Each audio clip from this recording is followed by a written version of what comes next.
시청자 여러분 안녕하십니까? 청년이어 한민우 청년 네. 나오셨습니다. 네, 청년단체 대표이자 서울 경기권에 한 약 30여 명의 회원을 데리고 있다고 표현해도 될까 모르겠습니다. 근데 오늘 주제가 고용세습 아니겠습니까? 뭐 암담합니다. 저희 청년단체 회원들 반응들도 그렇고. 그 30명이면 20명일 수도 있고 30명일 수도 있는데 정확하게 몇 명이에요? 별로 정확하게 많지도 않은데 27명이든 26명이든 특정을 한 놨어요. 24명, 5명 되는 근데 거죠. 24명인지 5명인지 회장이 회원을 지금 240, 이게 50명도 아니고 저희도 이게 뭐 회원 같기도 하고 아닌 것 같기도 하고 같기도들이 있어요. 그런 분들도 있고 좀 이 인성이 적합하지 않으신 분들은 엔간하면은 지금 좀 이렇게 다지고 다져진 25명이기 때문에 뭐 50명 이상의 효과라고 보셔도 뭐 괜찮을 것 같습니다. 자, 지금 오늘 아침에 매우 참 안타깝기도 하고 서글픈 이야기가 나왔어요. 네. 지금 한국에 6개월 이상 집 밖에 안 나가는 언둥형 외톨이. 근데 이 언둥형 외톨이들이 우리가 전에 이야기한 히키코모리하고는 좀 다른 게 150개 이상의 원서를 냈는데 3천만 원 정규직을 목표로 네. 15군데에서 연락이 왔고 그리고 그러니까 10개 내면 한 군데 면접 보러 오라는 근데 한 군데도 안 됐어요. 네.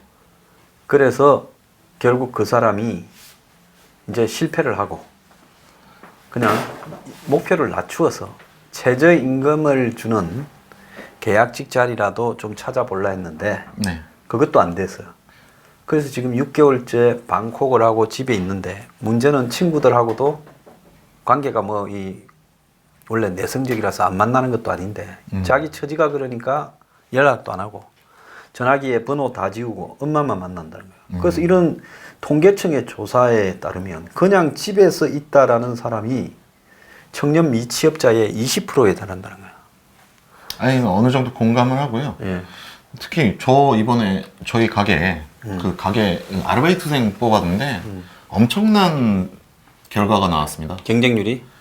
경쟁률도 경쟁률이지만은 스펙들이 저희 가게 그 주말 알바랑 평일 알바를 이렇게 두 종류를 나눠서 뽑는데 그 무슨 연대 화학과 뭐 토익 900점 넘는 친구들 뭐 하여튼 고스펙자들이 다 몰렸어요. 저희 가게로. 전화기 파는 주말 알바와 주중 알바를 뽑을 때 네. 이력서를 받아가지고 네. 이제 학력이나 이런 걸 다 확인을 하네. 네. 어느 정도는. 근데 그래야 되겠다. 고스펙을 절대 요구한 적이 없는데 그냥 들어온 게 그 정도니까는 하고 한 분은 보니까 현직 수학 강사세요. 월요일부터 금요일까지 그 학원에서 아이들 가르치고. 근데 왜 또 주말 알바까지 하려고 그래요? 그만큼 이제 앞으로 어떻게 될지 모르니까 치열하니까 사실. 계속 벌 때 더 벌어보겠다. 네. 결혼하는 사람이고. 그리고 이제 뭐 수학 강사라고 하더라도 사실은 이 벌이가 그렇게 좋지 않거든요. 의외로. 뭐 강사라고 하시는 분들이 유명 강사분들이야 뭐 벌이가 괜찮겠지만은 일반적인 뭐 사회초년생 강사들 뭐 그런 분들은 벌이가 뭐 시원치 않기 때문에 또 지원한 것 같아요. 물론 이제 저희 가게 근무 강도가 다른 아르바이트에 비해서 약한 게 사실이고 채용 공고에도 그렇게 써놨어요. 다른 일들보다는 노동 강도나 이런 부분에 있어서 약할 것이다. 그랬더니 이력서가 이렇게 오는데 뭐 토익 960 몇 점 뭐 이런 분들부터 해갖고 되게 어마어마한 분들이 많이 있었어요. 자, 지금 정도로 놀고 있는 분들이 많다는 건데 네. 문제는 뭔가 하면 이 사람의 세계에서 정말로 좀 막 이렇게 임금이 낮아도 막 그런 직장이라도 하나 있으면 이 사람이 사회적으로 정상적으로 복귀해서 정상인으로 살아갈 건데 네. 그 취직이 하나 안 되어서 집에 틀어박혀서 이제 6개월 정도 은둔을 하고 나면 그 다음에는 정상적으로 복귀하는 게 사실상 불가능해지는 사람이 대부분이라고 내가 알고 있어요. 네.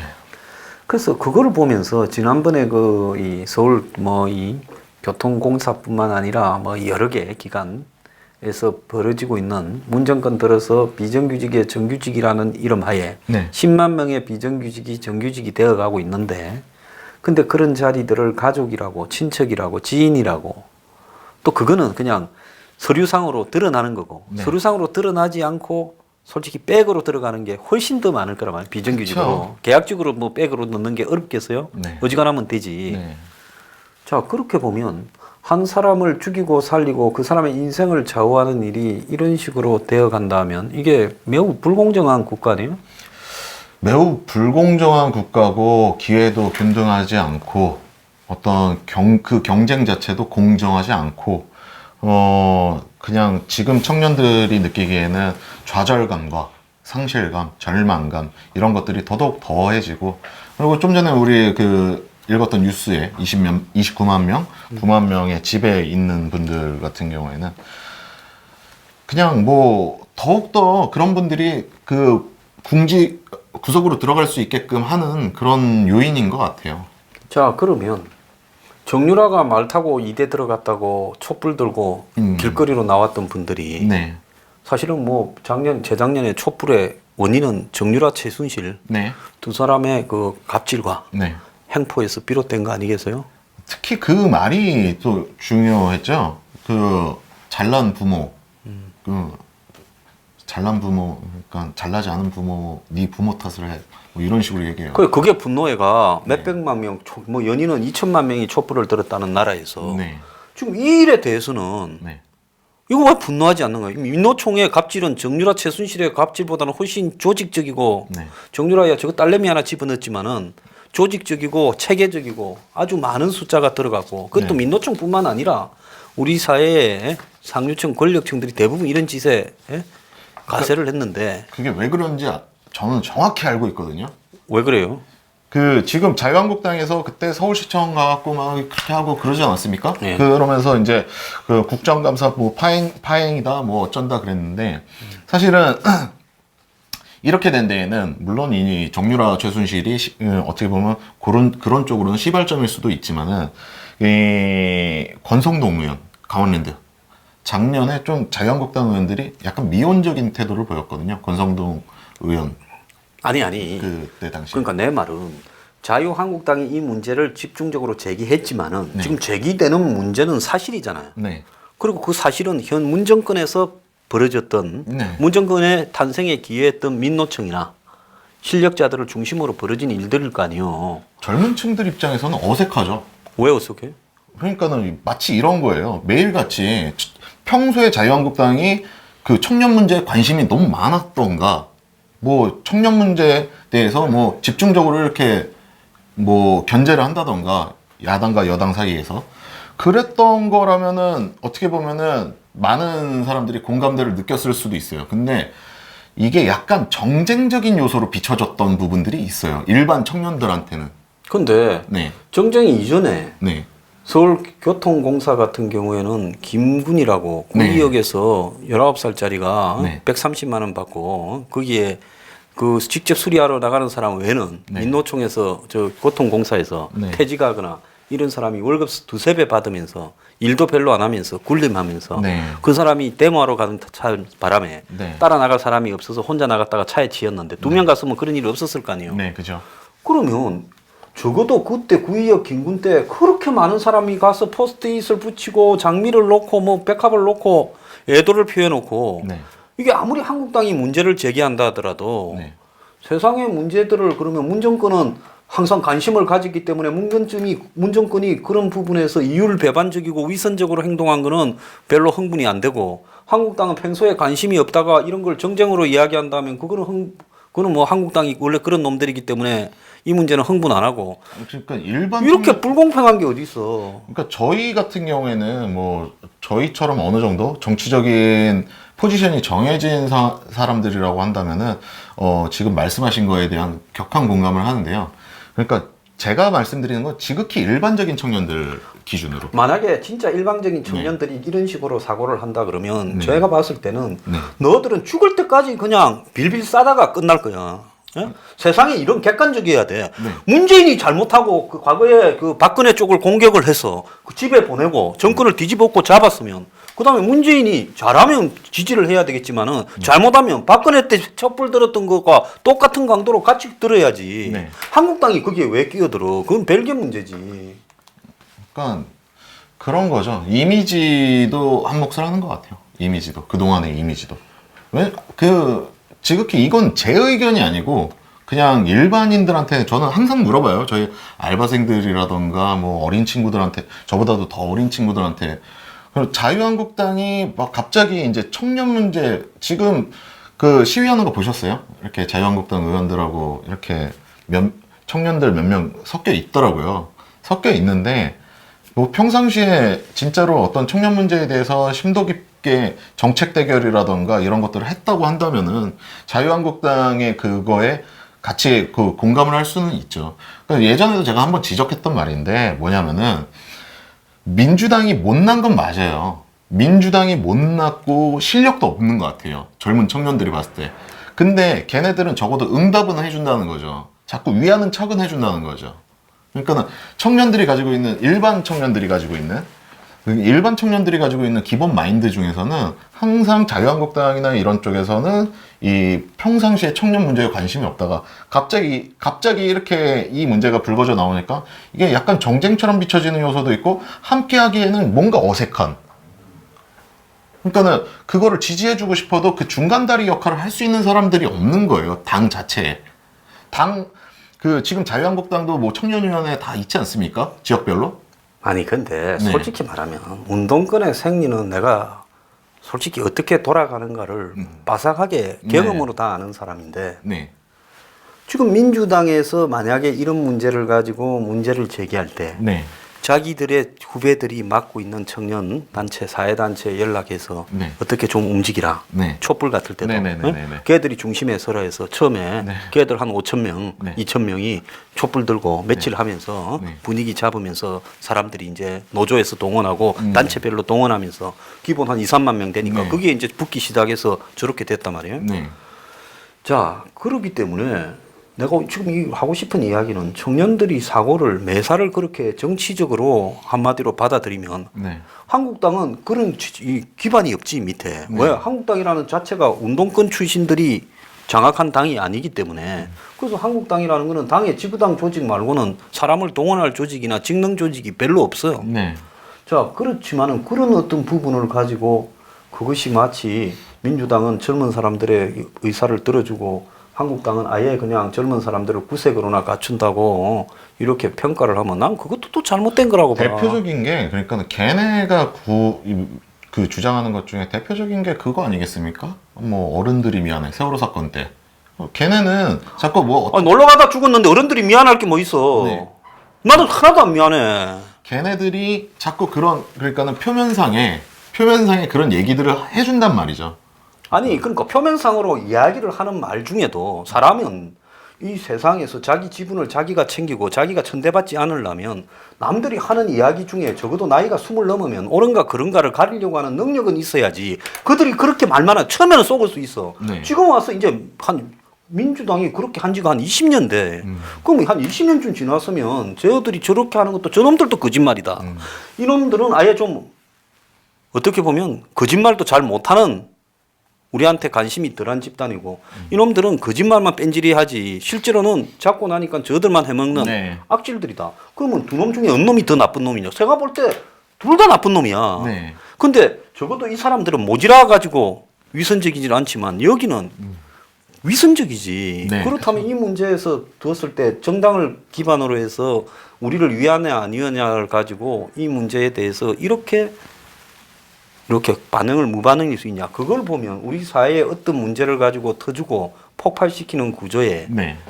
한마디로 좌파들의 조직적인 동원 그리고 좌파 매체의 조직적인 홍보 네. 이런 것들이 통하는 이런 작은 일이라도 크게 되고 한마디로 이쪽은 그런 것들이 없다 보니까 통할 만한 그 건수보다는 몇백 배로 더 큰 거라도 그냥 이렇게 본격화되지 않고 덮어지는 거 아니냐. 맞는 얘기고요. 근데 그런데 지금 중요한 건요.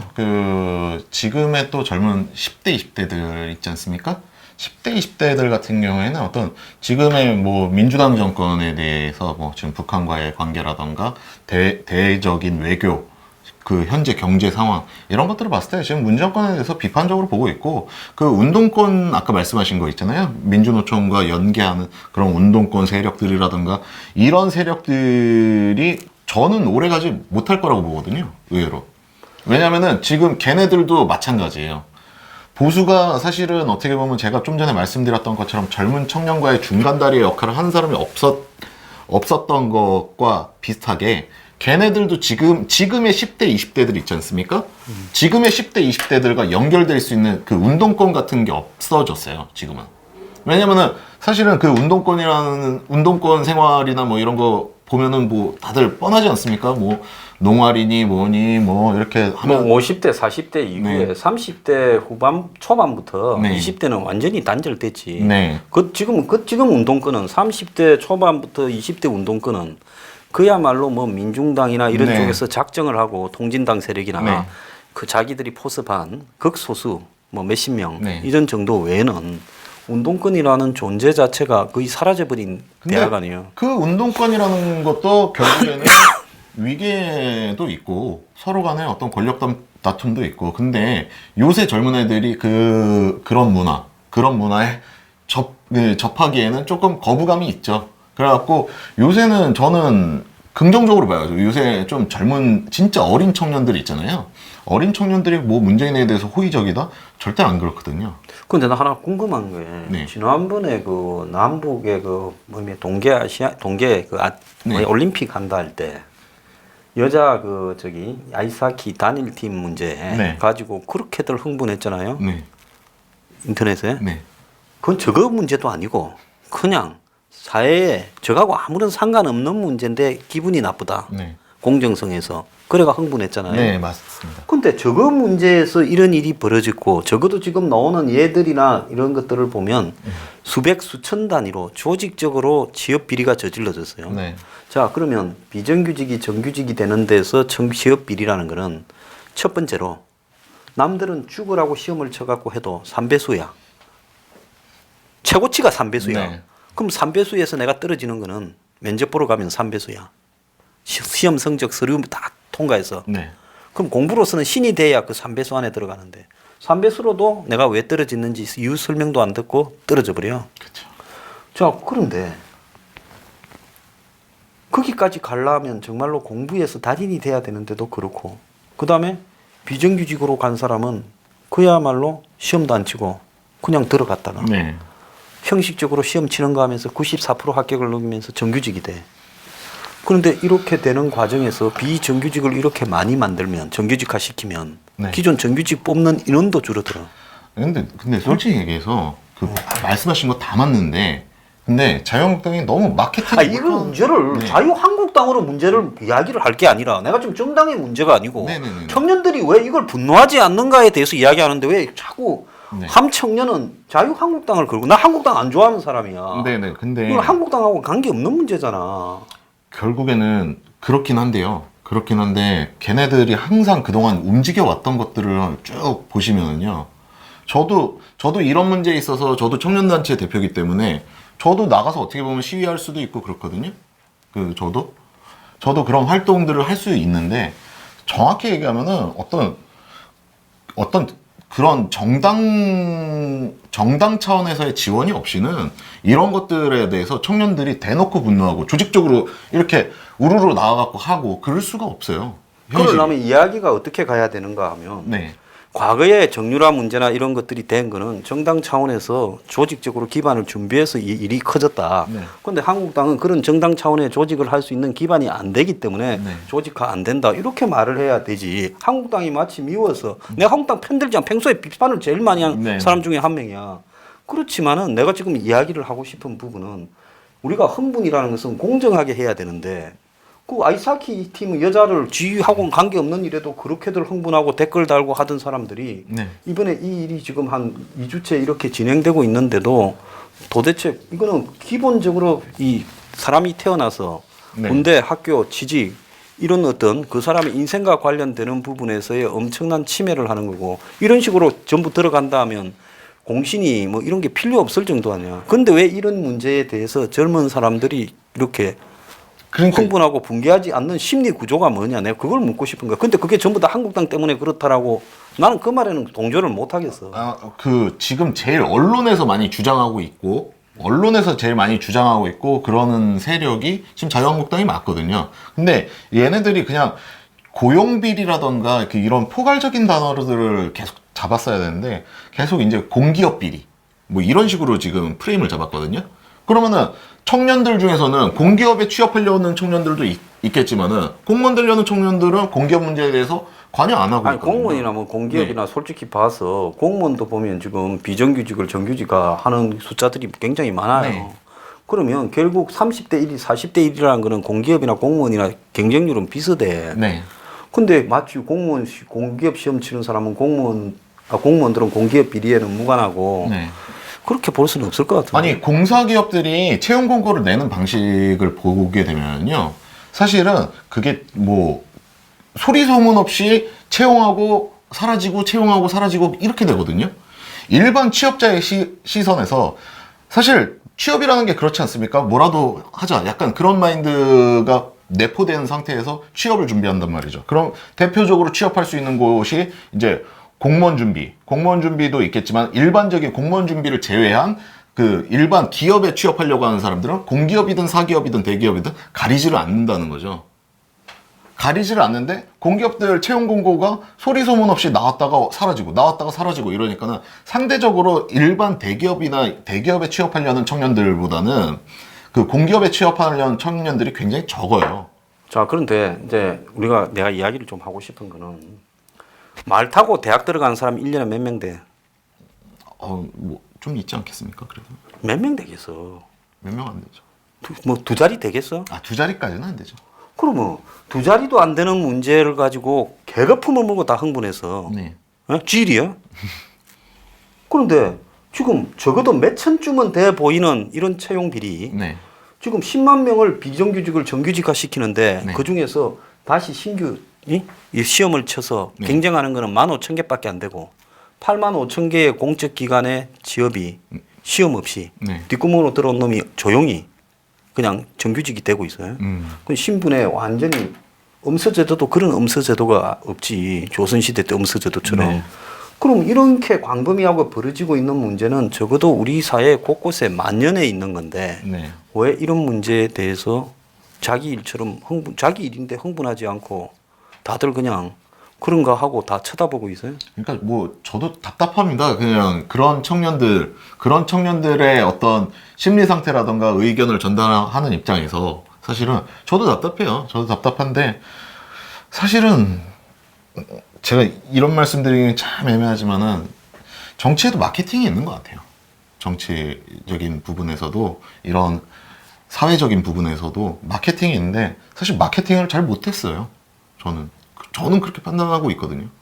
뭐 이게 뭐 마케팅의 문제라고 치부하기에는 좀 너무 간단하게 치부하는 거 아니냐 이렇게 얘기하실 수는 있지만은 저는 그러면 청년들이 공감할 수 있게 뭐 예를 들어서 그런 거에 대해서 반발할 수 있게 그럼 만약에 열 받는다고 치자고요. 제가 그런 거에 정말 화가 나는 청년이라고 치자고요. 지금 당장 할 수 있는 게 뭐가 있을까요? 지금 당장 할 수 있는 거요? 좋은 알바자리라도 구하는 거 아닐까요? 그거 안 되는데 나는 당장 돈 없고 배고픈데 알바자리라도 한번 더 알아봐야 그 뉴스를 보면서 저것들 짜증나네 뭐 이러고 있겠죠. 사실은 현실적으로 보면.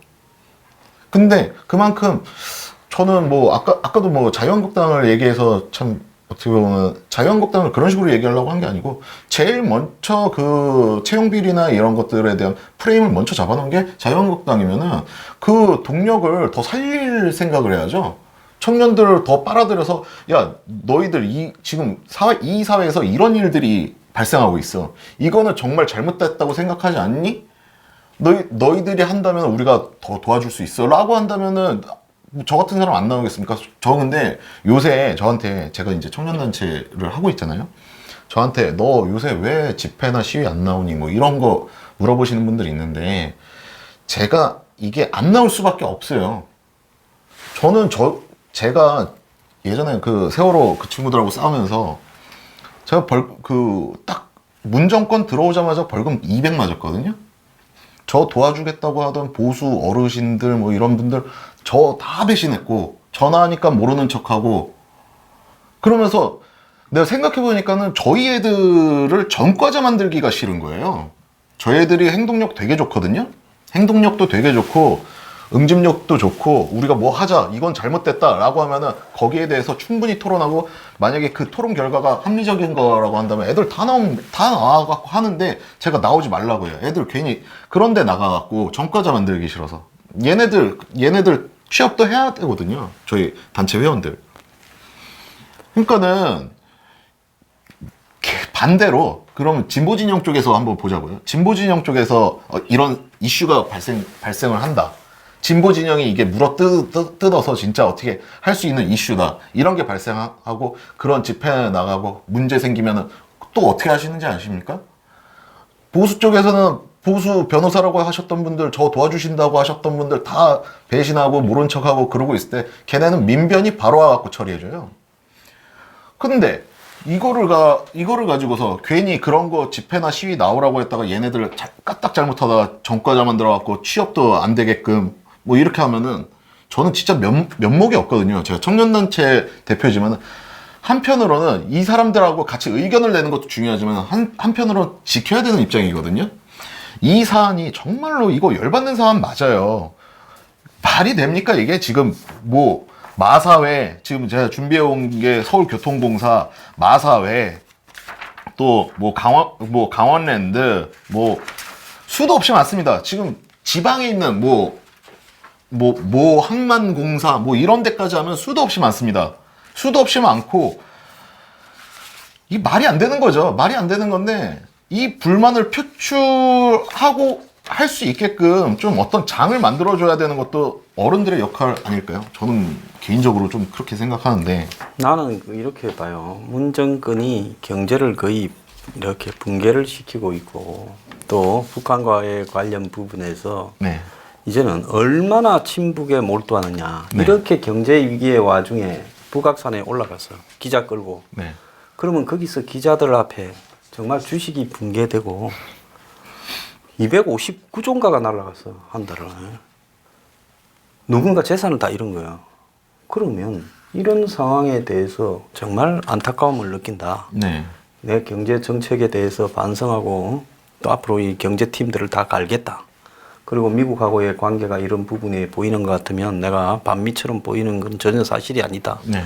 담화를 발표해서 해명을 하겠다. 이렇게라도 해야 될 건데 그거 안 하고 오늘 어디 가는가 하면 이 지금 찍는 화요일 날 네. 새만금 태양광 단지를 만든다고. 네. 지도를 보고 빈대가 있으면 그게 저수지면 저수지 위에도 태양광.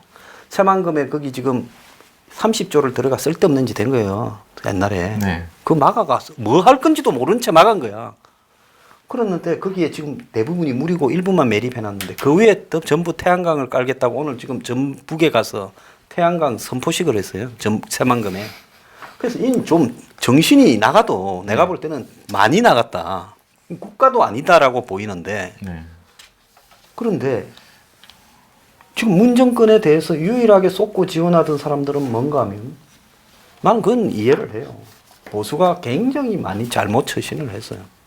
솔직히 말하면 그들은 거의 상류층의 사회인 것처럼 보이면서 보수 정치가 네.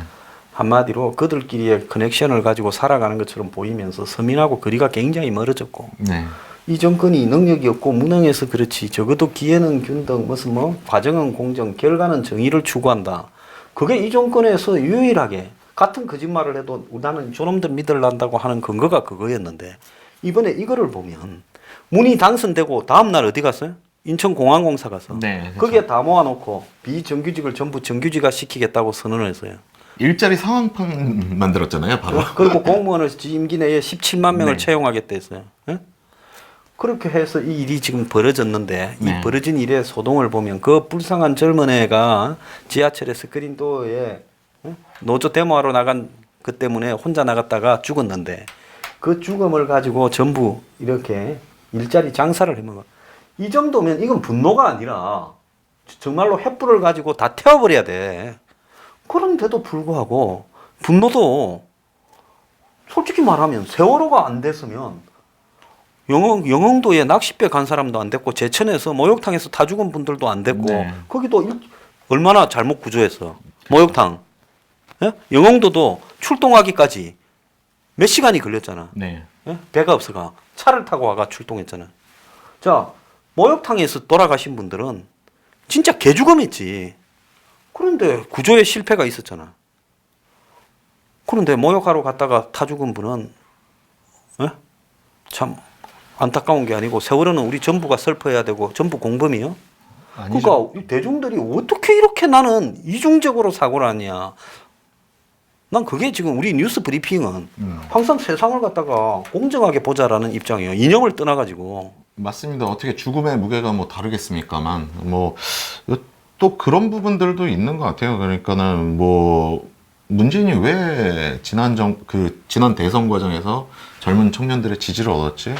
뭐 구조적으로 이제 특히 이제 청년들층에서는 공무원 증원 그러니까는 공무원 준비하는 애들이 실제로 그렇게 얘기를 하더라고요. 난 문재인 안 좋아하는데 공무원 증원시킨다고 해갖고 문재인 뽑았다고 하는 청년들도 굉장히 많아요. 그러니까는 저도 그래갖고 지금 노량진에서 어떤 좀 그 공무원으로 이 청년들이 쏠리는 현상이나 이런 것들을 좀 비판을 좀 공개적으로 좀 해볼까 지금 생각하고 있는데 그러니까는 정말 그 어떤 실생활에 땡기는 그러니까 사실은 이번 정권에 굉장히 지분으로 치면은 민주노총이 꽤 많거든요. 민주노총이 꽤 많고 공동으로 탄생시킨 주주지 대주주지. 그쵸 대주주죠. 대주주인데 이 대주주들에 관련된 문제가 바로 이 고용세습 아니겠습니까? 그러다 보니까는 지금 고용세습을 대하는 태도가 민주당 쪽에서도 그렇고 서울시 쪽에서도 그렇고 굉장히 미온적인 태도란 말이죠. 이 미온적인 태도를 약간 자유한국당 의원들도 그러니까는 어떤 정쟁에 이용되는 게 아니고 만약에 이 운동을 할 거면 진짜 이 사회의 적폐를 뿌리채 뽑을 거면 사실 그 공기업이라는 거 얼마나 좋습니까? 제 친구 중에서 한 명이 공기업 다니거든요. 이 친구가 맨날 뭐 카카오톡 이렇게 프로필을 보면은 맨날 무슨 배추 사진을 올리고 무 사진을 올리고 뭐 밭 사진 올리고 그래갖고 난 얘가 귀농을 했나 그랬는데 알고 보니까 얘가 그 토지공사 산하에 있는 모 회사에 다니더라고요. 거기서 월급 많이 받고 배추 심고 있어요. 텃밭 가꾸고. 그 공기업이라는 데가 그런 이미지가 있어요. 시간 많이 남고 네. 월급 짭짤하니까. 개 키우고 개 그 똥개 거기 키우고 월급 짭짤하고 그러다 보니까는 그러면은 정말로 우리가 이 사회에서 물론 어른들이 걱정하는 것도 다 알지만은 그 직업에 대해서 이 진짜 뭐 비판할 건 좀 비판해야 되고 그런 부분에 있어서는 진짜 이게 효율적인가에 대해서 다시 한번 따져보고 그렇게 좀 그러니까는 지금까지 보수 정치라고 하면 보수 정치가 너무 거시적으로 봤던 것들이 있는데 이거를 지금 저는 좀 미시적으로 봐야 된다. 자세하게 관찰해 갖고 이게 이렇고 이 사회 현상이 이런 것 때문에 나타나고 그러니까 니들이 투표할 가치가 있는 거고 니들이 그래서 움직여야 된다는 그런 프레임들을 많이 만들어 주셨으면 좋겠어요. 그 프레임이 존재를 안 하는데 어떻게 애들이 나와서 그걸 하겠습니까? 그러면 한국 사회를 움직이는 네. 이 일들이 네. 과거에 뭐 6월 항쟁 같은 네, 87년에 네. 그런 거는 자발적으로 해서 갔지만 그 이후부터 운동권이 조직화되고 형식적 민주주의가 이루어진 뒤부터는 네. 거리에 나오는 사람은 다 선동하는 사람 네. 그리고 그래서 프로임을 짜가지고 던지고 네. 그래가지고 그걸 또 받아서 언론으로 확산시키고 이런 구조적인 행태에 의해서 이루어지는데 네. 보수는 그런 구조적인 행태를 못 갖추니까 같은 상황이라도 이 정권에 대해서 이 가진 분노는 폭발되지 않고 네. 보수 진영에 대해서 규탄하는 분노는 들불처럼 번진다. 지금 요약하면 그 이야기래요. 네. 네? 네.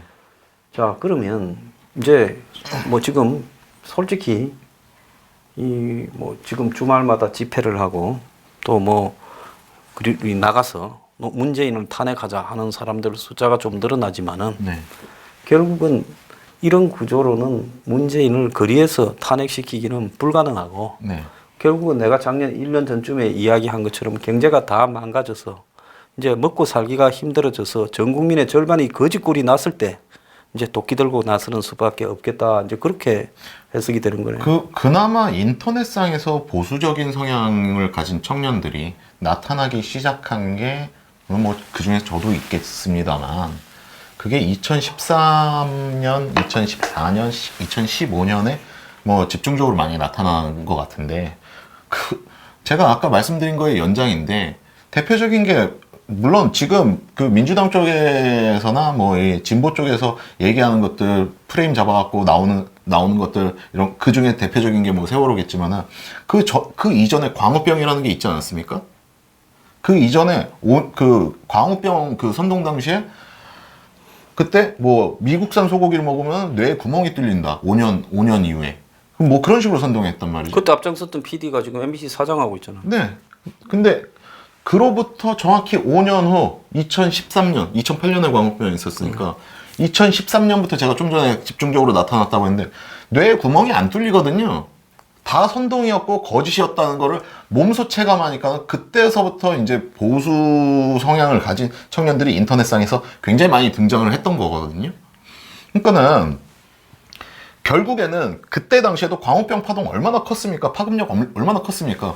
그치만은 지금 결국 시간이 지나면은 그런 것들이 오히려 거짓이었다는 거를 알고 선동이었다는 걸 알고 그때 광우병 그 시위 당시에 자기가 했던 행동이 부끄럽다는 거를 몇 년 후에는 알거든요. 지금 그 청년들이 지금 10대, 20대 된 건데 걔네들이 지금 문재인을 호의적으로 바라보느냐? 절대 안 그렇다는 거죠. 단 얘네들의 생존의 문제가 걸려 있으니 취업의 문제가 걸려 있으니 그래서 그 와중에 또 문재인 찍은 친구들도 있고. 자, 이제 이 문제에서 제가 볼 때 결론은요. 제가 어제 독일을 위한 대안이라는 극우 정당이 네. 최근에 지지율 12.8%로 3등으로 의회에 들어갔는데 지방선거 의회에서 5% 이상 득표가 전 독일에 다 장악했고 네. 지금은 18%로 이 기민 기사당 연합에 이어 2등을 하고 있어요. 야당을 제끼고 제1야당을. 근데 이 사람이 처음에 이 극우 정당을 할 때는 EU 탈퇴, 신자유주의를 이야기했어요. 네. 이제 끝하고 지금 잘 들어가요. 끝하고 완전히 어떻게 달라지는가 하면 그 다음에는 이민 난민 반대로 돌았어요. 네. 민족 국가 정체성을 이야기하면서. 근데 지금 그 당이 사회 불평등을 이야기하고 있다는 거야. 극우 정당이. 네. 그럼 뭐냐? 독일 사회에서 잘 사고 제일 유럽에서 잘 살고 양극화가 덜 됐다라는 독일 사회에서도 이게 심각하니까 극우 정당이 사회적 불평등을 주장하고 있다는 거예요. 그래서 이 당이 지금 젊은 사람들한테는 SNS에서 빅데이터에서 다른 정당보다 한 5배쯤 많다. 내가 봤을 때 5년 안에 이 당이 독일을 집권해. 그러면 뭐냐 하면 여기에서 이제 나타나는 문제는 흥분하지 않는 이 청년 세대 부분에서 정치권이 과감하게 자기 변신을 해서 지금 한국당이 이 불공정, 불평등을 이야기를 해야 될 때다. 네. 뭐 그런 또 보수 정치를 하는 사람들이 거기 관심을 가져야 될 때다. 그런데 그렇게 하지 못하니까 분노가 조직화되지 못한다. 네. 한국에 있어서 나타났던 모든 정치적인 거리시나 힘들은 어떻게 보면 자연스러운 천연 제품이 아니라 네. 인공적으로 누군가 불씨를 피워서 확산시켜서 다 이루어진 문제다. 우리가 오늘 그렇게 결론을 내리는 게 정답일 것 같네요. 네. 네. 그렇죠. 예. 자, 조금 하여튼 이번에 이거 정말 공감할 만한 것들이 정말 많은데요. 지금 화도 나고 이게 참 그 청년의 입장에서 한번 생각해 봤어요. 만약에 이번 사태로 인해서 진짜 일자리를 뺏긴 청년들 아무것도 모르고 면접 갔는데 면접관들 요새 좀처럼 뭐 그냥 뭐 편하게 물어보시는 줄 아십니까? 면접 가면은 날카롭게 물어보고 당황하고 여러분들의 그 자식이 그 면접 그 자리에 가갖고 그렇게 당황하고 긴장하고 주눅 들고 그러면서 대답하고 면접 열심히 가갖고 지하철 타고 혼자 집에 가갖고 아 왜 그럴까 알고 보니까는 저 친구는 부모 잘 만나서 친인척을 잘 만나서 저 친구는 취업이 되고 매번 그 과정을 몇 번씩 거친다고 보십시오. 그러니까 집구석에 박혀 있는 애들이 29만 명이 생기는 겁니다. 안타까운 일인 것 같아요, 참. 네, 참 안타까운 일이고요. 언젠가는 이 분노가 조직화되어서 사회에 넘쳐날 건데요. 한국의 보수 정치 세력의 잘못이 크다 그렇게 생각합니다. 자, 1부 마치겠습니다.